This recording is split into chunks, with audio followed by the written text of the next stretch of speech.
পাপ যদি কেউ না করে ইনশাআল্লাহ সে জান্নাতে যাবে, যতই পাপ করুক না কেন। বাসায় মা বোন যারা আছে অনেকেই দেখা যায় চুল আশ্রয় চিরুনি পরে গেলে বলে আজকে মেহমান আসবে। কি আসবে আজকে? মেহমান আসবে আজকে বললেই শিরক। বাসা থেকে বের হচ্ছেন, আপনার পাঞ্জাবিটা একটু আটকে গেছে, আপনার স্ত্রী বলছে একটু বসে যান, অমঙ্গল হতে পারে, বসেন, বাস মুশরিক, শিরক হয়ে গেল।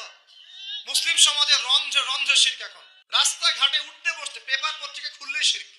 পেপার খুলবেন রাশিফল, সিংহ রাশি কন্যা রাশি, দিনটা কেমন যাবে বিশ্বাস করলেই মুশরিক হয়ে যাবে। রাস্তার পাশে টিয়া পাখি দিয়ে ভাগ্য পরীক্ষা করছে, হাতটা দেখে দেন তো ভাই কি আছে, বললেই শিরক হয়ে যাবে।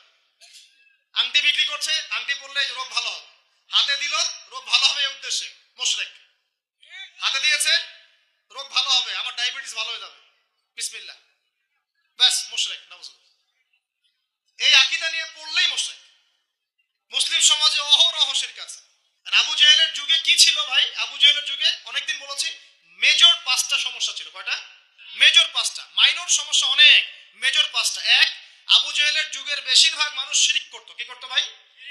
লাত, উজ্জা, হবল, মানাত এইসব মূর্তির পূজা করত। এখন হয়তো মুসলিম সমাজে এটা নাই ঠিকই, কিন্তু মুসলিমরা এখন কবর মাজার পূজা শুরু করেছে, করে নাই? মুসলিমরাও এখন নেক্সট সুরতে ধোঁকা খাচ্ছে। শিরক তো আমাদের সমাজে চলছে। শিরক কি হয় কেন আমি লেকচার দিয়েছি, দেখবেন মুসলিম সমাজে কত শিরক চলছে। আবু জেহেলের যুগে শিরক ছিল, এগুলো বলতে থাকলে এটা নিয়ে আলোচনা করতে হবে। আলোচনার টপিক আমার আজকে অন্যরকম। আবু জেহেলের যুগে কি ছিল ভাই?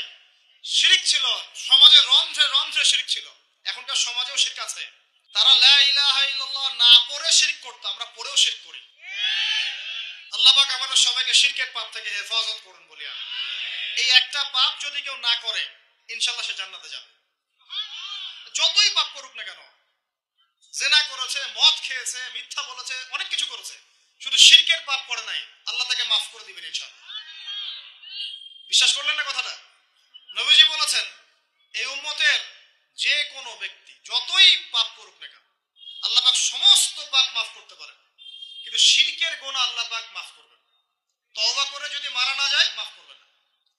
একটা এক্সাম্পল দিয়ে বোঝাচ্ছি তাহলে ক্লিয়ার হয়ে যাবে। মনে করেন কেউ একজন জেনা করেছে, তওবা করার সুযোগ হয় নাই, মারা গেছে, নাউজুবিল্লাহ। এখন আল্লাহ পাক কিয়ামতের মাঠে এই জেনার পাপটা মাফ করে দিতে পারেন, যদিও সে তওবা করে নাই। যদিও সে তওবা করে নাই, আল্লাহ পাক এই পাপটাও মাফ করতে পারেন। কিন্তু একজন ব্যক্তি শিরক করেছে, তওবা করে নাই, কিন্তু এই অবস্থায় যদি কাল কিয়ামতের মাঠে আল্লাহর সাথে সাক্ষাৎ করে, আল্লাহ তার গুনাহ মাফ করবে না। এই শিরক আর অন্য পাপের এই হলো পার্থক্য। তাহলে সবচেয়ে কোন বিষয়টা থেকে আমাদের বেঁচে থাকা উচিত ভাই? শিরক কিও কেন, একটা বই পাওয়া যায়, কিনে নেবেন। কিতাবুত তাওহীদ একটা বই আছে, পড়ে নেবেন। কুরআন সুন্নাহর আলোকে বিশুদ্ধ আকীদা, এরকম অনেক বই পাওয়া যায়।